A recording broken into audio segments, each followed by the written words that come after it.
ಬೇಡ. ವೀಕ್ಷಕರೇ, ಈ ಡೈಲಾಗನ್ನು ನೀವು ಕೇಳಿ ಕೇಳಿ ಸುಸ್ತಾಗಿ ಹೋಗಿರಬಹುದು. ಸೋಷಿಯಲ್ ಮೀಡಿಯಾಗಳ ಯಾವ ಪ್ಲಾಟ್ಫಾರ್ಮ್ ನೋಡಿದ್ರೂ ಕೂಡ ಇದೊಂದು ಡೈಲಾಗ್ ಪದೇ ಪದೇ ಕೇಳ್ತಾ ಇರುತ್ತೆ. ನೀನು ಬೇರೆಯವರ ಯಶಸ್ಸನ್ನು ನೋಡಿ ಅಳಬೇಡ, ಶ್ರಮ ಪಟ್ಟರೆ ನಿನ್ನ ಯಶಸ್ಸು ನೋಡಿ ಇಡೀ ಪ್ರಪಂಚವೇ ಸಂಭ್ರಮಿಸುತ್ತದೆ ಅಂತ.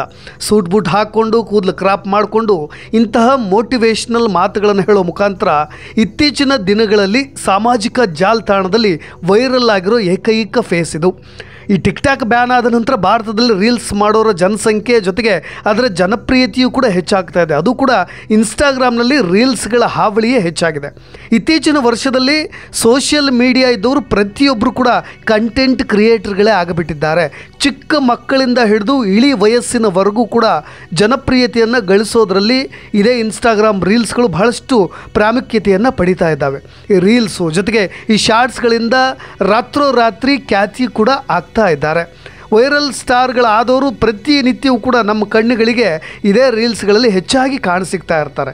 ವಿಭಿನ್ನವಾದಂಥ ಮಾತು, ನಟನೆ, ಹುಚ್ಚಾಟದ ಸಾಹಸ ಜೊತೆಗೆ ಮಾತೇ ಬಾರದೆ ಬರೀ ಕಣ್ಣಲ್ಲೇ ನೋಟ ಬೀರೋದ್ರ ಮುಖಾಂತರೂ ಕೂಡ ಕಂಟೆಂಟ್ ಕ್ರಿಯೇಟರ್ ಆಗಿ ದುಡ್ಡು ಮಾಡ್ತಾ ಇದ್ದಾರೆ. ಆದರೆ ಏನು ಹೇಳಬೇಕು ಅದನ್ನು ಒಂದೇ ನಿಮಿಷದಲ್ಲಿ ಮುಗಿಸೋ ಮುಖಾಂತರವೂ ಕೂಡ ಸೋಷಿಯಲ್ ಮೀಡಿಯಾದಲ್ಲಿ ಲಕ್ಷಾಂತರ ರೂಪಾಯಿ ಹಣವನ್ನು ಕೂಡ ಗಳಿಸ್ತಾ ಇದ್ದಾರೆ. ವೀಕ್ಷಕರೇ, ಈಗ ನೀವು ನಾನು ಆರಂಭದಲ್ಲಿ ತೋರಿಸಿದ್ನಲ್ಲ ವಿಡಿಯೋ, ಅದು ನೀವೆಲ್ಲರೂ ಕೂಡ ಡೈಲಾಗನ್ನು ಕೇಳಿಬಿಟ್ಟಿರ್ತೀರ. ನೀವು ಬೇರೆಯವರ ಯಶಸ್ಸನ್ನು ನೋಡಿ ಅಳಬೇಡ ಅಂತ. ಅದು ಪಾಸಿಟಿವ್ ನೆಗೆಟಿವ್ ಟ್ರೋಲ್ ಆಗ್ತದೆ.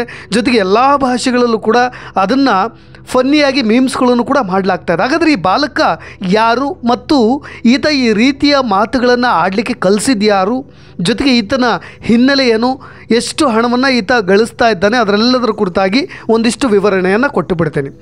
ಬೆಂಜಮಿನ್ ಪಿ ಜೋಬಿ ಕೇರಳದ ವಯನಾಡಿನ ಹುಡುಗ. 2013 ಆಗಸ್ಟ್ 31 ಹುಟ್ಟಿದಂಥ ಬೆಂಜಮಿನ್ಗೆ ಕೇವಲ 11 ವರ್ಷ. ನೀವ್ಯಾರು ಕೂಡ ನಂಬಲಿಕ್ಕೆ ಸಾಧ್ಯವೇ ಇಲ್ಲ. ನಾವೆಲ್ಲರೂ ಕೂಡ ಈ 11ರ ಪ್ರಾಯದಲ್ಲಿ ಏನು ಮಾಡ್ತಾಯಿದ್ವಿ ಅಂತ ಸುಮ್ಮನೆ ನೆನಪು ಮಾಡಿಕೊಳ್ಳೋದಾದರೆ, ಶಾಲೆಗೆ ಹೋಗೋದು, ಬರೋದು, ಆಟ ಆಡೋದು, ಜೊತೆಗೆ ಹೋಮ್ವರ್ಕು, ಟೀಚರ್ ಹೇಳಿದ ಪಾಠವನ್ನು ಮನೇಲಿ ಕೂತ್ಕೊಂಡು ಅದು ಕೂಡ ಪದೇ ಪದೇ ಪದೇ ಪದೇ ಬಾಯಾಟ ಮಾಡಿ ಅದನ್ನು ಕೂಡ ಗಟ್ಟು ಹೊಡಿಲಿಕ್ಕೂ ಕೂಡ ಬಹಳಷ್ಟು ಅರಸಾಹಸವನ್ನು ಪಡ್ತಾಯಿದ್ವಿ. ಈಗೆಲ್ಲ ಕಲಿಗಾಲ ಅದು ಬದಲಾಗಿಬಿಟ್ಟಿದೆ. ನೀವು ಚಿಕ್ಕ ಪ್ರಾಯದಲ್ಲೇ 95ರ ವಯಸ್ಸಿನವರೆಗೂ ಕೂಡ ಮೋಟಿವೇಶ್ನಲ್ ಮಾತುಗಳ ಮುಖಾಂತರ ಅವರ ಜೀವನವನ್ನೇ ಬದಲಿಸುವ ಮಟ್ಟಿಗೆ ಮಾತುಗಳನ್ನು ಆಡ್ತಕ್ಕಂಥ ಪುಟಾಣಿ ಮಕ್ಕಳು ಕೂಡ ಇದ್ದಾರೆ. ನಾನು ಹೇಳಿದ್ನಲ್ಲ, ಬೆಂಜಮಿನ್ ಪಿ ಜೋಬಿಗೆ ಕೇವಲ 11ರ ಅರೆಯ. ಮಲಯಾಳಂ, ಹಿಂದಿ, ತಮಿಳು, ತೆಲುಗು ಭಾಷೆಯಲ್ಲೂ ಕೂಡ ವಿಡಿಯೋ ಮಾಡೋದ್ರ ಮುಖಾಂತರ ಜೋಬಿ ಅವರು ಇವತ್ತು ಇಂಡಿಯನ್ ಬುಕ್ ಆಫ್ ರೆಕಾರ್ಡ್ಸ್ನಲ್ಲಿ ತಮ್ಮ ಹೆಸರನ್ನು ಕೂಡ ದಾಖಲಿಸಿಕೊಂಡಿದ್ದಾರೆ. ವೀಕ್ಷಕರೇ, ಬಹುಭಾಷೆಯಲ್ಲಿ ಹೆಚ್ಚಿನ ವಿಡಿಯೋ ಅಪ್ಲೋಡ್ ಮಾಡಿದ ಅವರ ಸಾಧನೆಗಾಗಿ ಇಂಡಿಯಾ ಬುಕ್ ಆಫ್ ರೆಕಾರ್ಡ್ಸ್ನಲ್ಲಿ ಅವರ ಹೆಸರನ್ನು ಕೂಡ ದಾಖಲು ಮಾಡಲಾಗಿದೆ. ಅಕ್ಟೋಬರ್ 9, 2024 ಅವರು ಈ ಸಾಧನೆಗೆ ಭಾಜನರಾಗಿರೋದು. ಯೂಟ್ಯೂಬ್ ಇರಲಿ, ಇನ್ಸ್ಟಾಗ್ರಾಮ್ ಇರಲಿ, ಫೇಸ್ಬುಕ್ ಇರಲಿ, ಎಲ್ಲ ಕಡೆ ಮಿಂಚನ್ನು ಹರಿಸ್ತಾ ಇರ್ತಕ್ಕಂಥ ಜೋಬಿ ಅವರ ವಿಡಿಯೋಗಳಿಗೆ ಇವತ್ತು ಲಕ್ಷಾಂತರ ಮಂದಿ ವೀಕ್ಷಕರಿದ್ದಾರೆ. ಈಗಾಗಲೇ ಕರ್ನಾಟಕವನ್ನು ತಲುಪಿರ್ತಕ್ಕಂಥ ಪ್ರತಿಯೊಬ್ಬರ ಸ್ಟೇಟಸ್ಗಳಲ್ಲಿ ಜೊತೆಗೆ ಇನ್ಸ್ಟಾಗ್ರಾಮ್ಗಳಲ್ಲಿ ಬಹಳಷ್ಟು ಶೇರ್ ಆಗ್ತಾ ಇರ್ತಕ್ಕಂಥ ಒಂದೇ ಒಂದು ವಿಡಿಯೋ ಅಂದರೆ ಅದು ನಾನು ಆರಂಭದಲ್ಲಿ ತೋರಿಸಿದ್ನಲ್ಲ ಅದೇ ವಿಡಿಯೋ. ಹಾಗಾದರೆ ಜೋಬಿ ಅವರ ಆರಂಭಿಕ ದಿನಗಳೇನು, ಜೊತೆಗೆ ಯಾಕಿಷ್ಟು ಸ್ಫೂರ್ತಿದಾಯಕ ವಿಡಿಯೋಗಳನ್ನು ಆತ ಮಾಡ್ತಾ ಇದ್ದಾನೆ ಅನ್ನೋದು ಕೂಡ ಹೇಳಿಬಿಡ್ತೀನಿ. ವೀಕ್ಷಕರೇ, 2020ರಲ್ಲಿ ಇದೇ ಬೆಂಜಮಿನ್ ಹೆಸರಿನಲ್ಲಿ ಒಂದು ಇನ್ಸ್ಟಾಗ್ರಾಮ್ ಅಕೌಂಟ್ ಶುರುವಾಗುತ್ತೆ.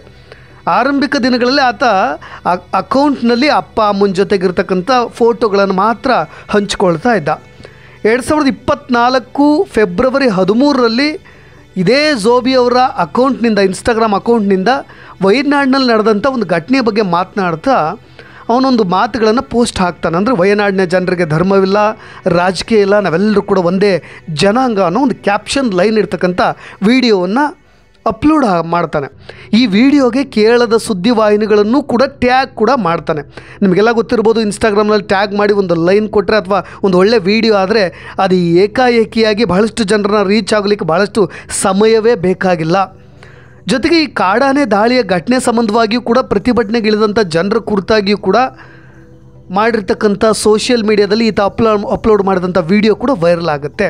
ಈ ಎರಡು, ಒಂದು ಇದೇ ವಯನಾಡಿನಲ್ಲಾದಂಥ ಘಟನೆಯ ಸಂಬಂಧಪಟ್ಟ ಹಾಗೆ, ಜೊತೆಗೆ ಈ ಕಾಡಾನೆ ದಾಳಿಯ ಘಟನೆ ಸಂಬಂಧಪಟ್ಟ ಹಾಗೆ ಎರಡೂ ಪೋಸ್ಟ್ಗಳು ಸಿಕ್ಕಾಪಟ್ಟೆ ವೈರಲ್ ಆಗುತ್ತೆ. ಇದಾದ ನಂತರ ಯೂಟ್ಯೂಬ್ ಅಕೌಂಟ್ಗೂ ಕೂಡ ಕ್ರಿಯೇಟ್ ಮಾಡಿ ಅಲ್ಲಿಗೂ ಕೂಡ ಜೋಬಿ ಅವರು ಎಂಟ್ರಿ ಕೊಡ್ತಾರೆ.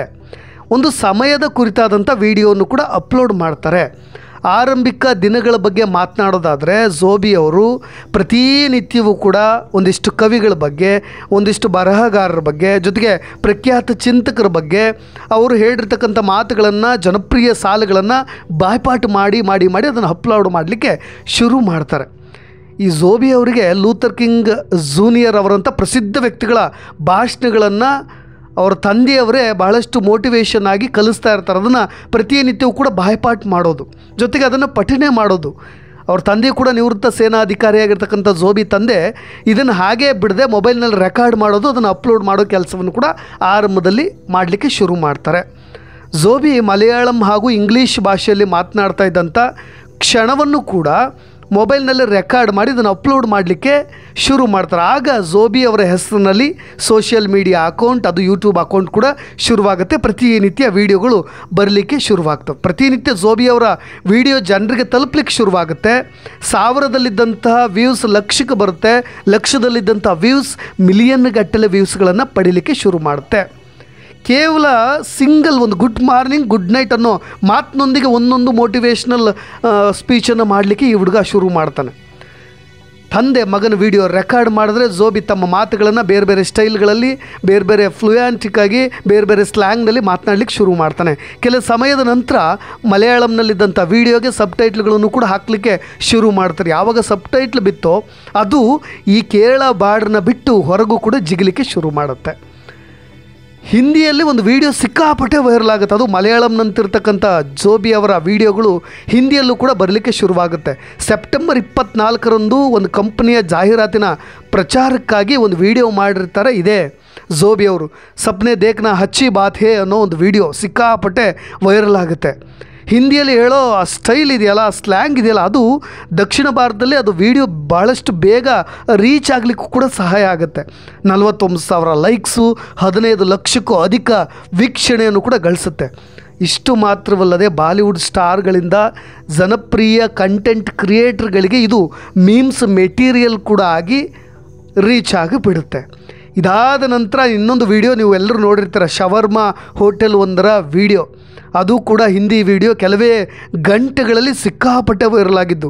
665 ಲಕ್ಷಕ್ಕೂ ಅಧಿಕ ಮಂದಿ ವಿಡಿಯೋಗೆ ಲೈಕ್ಸ್ ಕೊಟ್ಟು ಬಿಟ್ಟಿದ್ರು. 1.5 ಮಿಲಿಯನ್ ಜನ ಹಂಚ್ಕೊಂಡಿದ್ರು.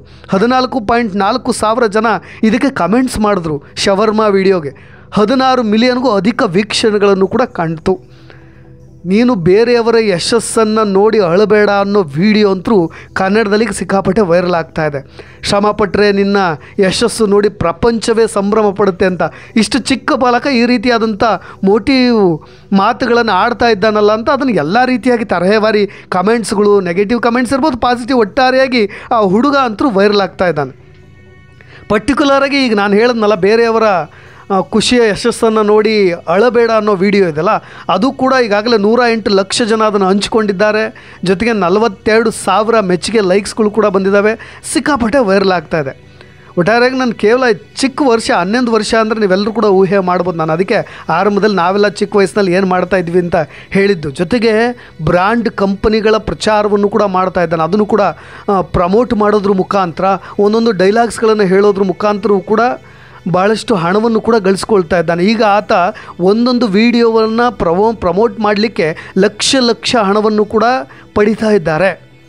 ಇದೇ ಝೋಬಿ ಅವರು ಅತಿಥಿಯಾಗಿ, ಜೊತೆಗೆ ಭಾಳಷ್ಟು ಫಂಕ್ಷನ್ಸ್ಗಳಿಗೆ ಸನ್ಮಾನ ಮಾಡಲಿಕ್ಕೆ, ಜೊತೆಗೆ ಹಲವು ದಾಖಲೆಗಳನ್ನು ಮಾಡೋದ್ರ ಮುಖಾಂತರ ಕೇವಲ ಈ ಪ್ರೈಮರಿ ಶಾಲೆಯಲ್ಲಿ ಓದ್ತಾ ಇರೋ ಝೋಬಿ ಇವತ್ತು ಸೋಷಿಯಲ್ ಮೀಡಿಯಾ ಪ್ರಭಾವಿ ವ್ಯಕ್ತಿಯಾಗಿ ಬೆಳೆದಿರೋದು ಕೇವಲ ಸ್ಫೂರ್ತಿದಾಯಕ ಮಾತಿನಿಂದಲೇ. ಅನೇಕ ಶಾಲಾ ಕಾರ್ಯಕ್ರಮಗಳಿಗೆ ಅತಿಥಿಯಾಗಿ ಕರೆಯಲಾಗುತ್ತೆ. ಜೊತೆಗೆ ಶಾಲಾ ಕಾರ್ಯಕ್ರಮದಲ್ಲಿ ಅತಿಥಿಯಾಗಿ ಬರೋದಲ್ಲದೆ ಅಲ್ಲೂ ಕೂಡ ಸ್ಟೇಜ್ ಮೇಲೆ ನಿಂತ್ಕೊಂಡು ಒಂದು ಮೋಟಿವೇಶ್ನಲ್ ಸ್ಪೀಚ್ ಮುಖಾಂತರ ಭಾಳಷ್ಟು ವಿದ್ಯಾರ್ಥಿಗಳನ್ನು ಕೂಡ ಗಮನ ಸೆಳೀತಾ ಇರ್ತಕ್ಕಂಥ ಹುಡುಗ. ವೈರಲ್ ಆಗೋದ್ರ ಜೊತೆಗೆ ಟ್ರೋಲ್ ಕೂಡ ಆಗ್ತಾ ಇದ್ದಾರೆ. ಅವರ ವಿಡಿಯೋಗಳು ವೈರಲ್ ಅದ್ರ ಜೊತೆಗೆ ಟ್ರೋಲ್ ಒಳಪಟ್ಟರೂ ಕೂಡ ಅದನ್ನು ಅವರು ಭಾಳಷ್ಟು ಮಾನಸಿಕವಾಗಿ ತೆಗೆದುಕೊಳ್ತಾ ಇಲ್ಲ, ಅದನ್ನು ಮನಸ್ಸಿಗೆ ತೆಗೆದುಕೊಳ್ತಾ ಇಲ್ಲ, ಅದನ್ನು ಫನ್ನಿಯಾಗೆ ತೆಗೆದುಕೊಂಡು ಮತ್ತೆ ಇನ್ನಷ್ಟು ವೀಡಿಯೋಸ್ಗಳನ್ನು ಕೂಡ ಮಾಡಲಿಕ್ಕೆ ಪ್ರೇರಣೆ ಕೂಡ ಸಿಗ್ತಾ ಇದೆಯಂತೆ. ಅದಕ್ಕೆ ಹೇಳಿದ್ನಲ್ಲ, ಬೆಳೆಯುವ ಸಿರಿ ಮೊಳಕೆಯಲ್ಲಿ ಅನ್ನೋ ಮಾತು ಕೂಡ ಇದೆ. ಆತ ಮುಂದೆ ಇದೇ ರೀತಿಯಾದಂಥ ಮೋಟಿವೇಶ್ನಲ್ ವೀಡಿಯೋಸ್ಗಳನ್ನು ಹಾಕ್ತಾನೋ ಇಲ್ವೋ ಅದು ಗೊತ್ತಿಲ್ಲ. ಆದರೆ ಈ ವಯಸ್ಸಿಗೆ ಆತ ಅಷ್ಟೊಂದು ಹಣ ಗಳಿಸೋದ್ರ ಮುಖಾಂತರ, ಅಷ್ಟೊಂದು ಜನಪ್ರಿಯತೆಯನ್ನು ಗಳಿಸೋದ್ರ ಮುಖಾಂತರ ಪ್ರಖ್ಯಾತಿ ಆಗಿಬಿಟ್ನಲ್ಲ ಅನ್ನೋ ವಿಷಯ ಇದೆಯಲ್ಲ, ಅದೆಲ್ಲರಿಗೂ ಕೂಡ ಅಚ್ಚರಿಯ ವಿಷಯ ಅಂತ ಹೇಳ್ತಾ, ಆತನ ವೀಡಿಯೋಸ್ಗಳು ಇನ್ನೊಬ್ಬರಿಗೆ ಸ್ಫೂರ್ತಿ ಆದರೆ ಅದು ಇನ್ನೊಂದಿಷ್ಟು ಪ್ರೇರಣಾದಾಯಕವಾಗಿರಲಿ. ಅದ್ರ ಬಗ್ಗೆ ನಮ್ಮ ಕಮೆಂಟ್ಸ್ಗಳು ಕೂಡ ಏನಿಲ್ಲ. ನಿಮ್ಮ ಕಮೆಂಟ್ಸ್ ಏನು ಅನ್ನೋದನ್ನು ಕೂಡ ದಯವಿಟ್ಟು ನನ್ನ ವಿಡಿಯೋ ನೋಡಿದ ನಂತರ ದಯವಿಟ್ಟು ತಿಳಿಸಿ ಅಂತ ಹೇಳ್ತಾ, ಇದೇ ರೀತಿಯಾದಂಥ ಸ್ಪೆಷಲ್ ಅಪ್ಡೇಟ್ಸ್ಗಳೊಂದಿಗೆ ಮತ್ತೆ ಬರ್ತೀನಿ. ನಾನು ರಾಕೇಶ್ ಆರುಂಡಿ. ಧನ್ಯವಾದಗಳು.